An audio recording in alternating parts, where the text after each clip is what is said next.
வீட்டில் யாருக்காச்சும் இருமல் சளி வந்தால் என்ன டிஷ் செய்யலாம்னு யோசிக்கிறீங்களா? அப்போ இந்த ரெசிபியை சேவ் பண்ணி வச்சுக்கோங்க. கண்டிப்பாக யூஸ்ஃபுல்லாக இருக்கும். டேஸ்ட்டும் அல்டிமேட்டாக இருக்கும். சீக்கிரமாகவும் செஞ்சிடலாம். எப்படி செய்யலான்னு பார்த்துடலாமா? கடாயை வச்சுட்டு எண்ணெய் ஊற்றிடுங்க. எண்ணெய் நல்லா சூடானதோ கடுகு சேர்த்துருங்க. கடுகு வெடிக்கும் போதே கடலைப்பருப்பு உளுத்தம்பருப்பு சேர்த்து 1 ஸ்பூன் எடுத்திருக்கேன்.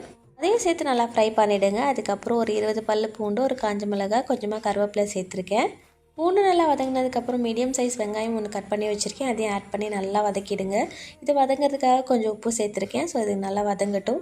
அவ்வளோதான், இது எல்லாமே நல்லா வதங்கி வந்துருச்சு. இதுக்கப்புறம் வடித்த சாதம் 1 கப் சேர்த்துருக்கேன். இதுக்கு தேவையான அளவு சாதம் போட்டுட்டு நல்லா கலரி கொடுத்துக்கோங்க. பூண்டு வெங்காயமும் இந்த சாதத்தோடு நல்லா மிக்ஸ் ஆகிடுச்சு. ஸோ இப்போ லாஸ்ட்டாக பெப்பர் சேர்த்துக்கோங்க. இவங்க தான் இதில் ரொம்ப முக்கியமானவங்க.